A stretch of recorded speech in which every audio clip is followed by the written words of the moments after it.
আমি সেই মানুষটি যে ভেতরে ভেতরে ভেঙে গেছি বহুবার, কিন্তু বাইরে থেকে কখনো কাউকে কিছু টের পেতে দিইনি।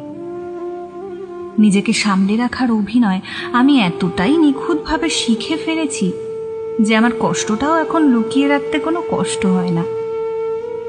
কারোর আচমকা পরিবর্তন, কথার উষ্ণতা কমে যাওয়া, আগ্রহের জায়গায় উদাসীনতা, এই ছোট ছোট বিষণ্ণতা আমাকে নিঃশেষ করে দেয়।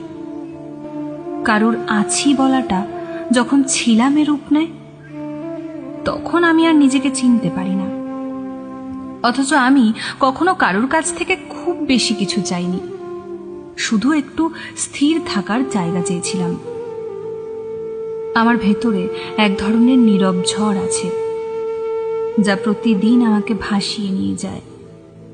আমি চেষ্টা করি নিজেকে শক্ত করে ধরে রাখতে, কিন্তু প্রতিবারই নিজের ভেতরের ভাঙনটা আর সামলাতে পারি না।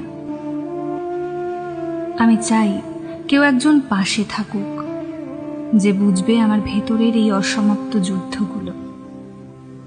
আমি জানি আমি সাধারণ নই। আমার অনুভব, আমার প্রত্যাশা, আমার রাগ সবই হয়তো একটু বেশি, কিন্তু আমি প্রত্যেক দিন নিজেকে বদলে ফেলার চেষ্টা করি, তবুও কিছু বদলায় না। তাই যদি কখনো তোমার মনে হয় আমি বোঝা হয়ে গেছি, তবে চলে যাওয়ার আগে অন্তত একটিবার বলে যেও। হুট করে ফেলে রেখে গেলে আমি হয়তো আর নিজেকে গুছিয়ে তুলতে পারবো না।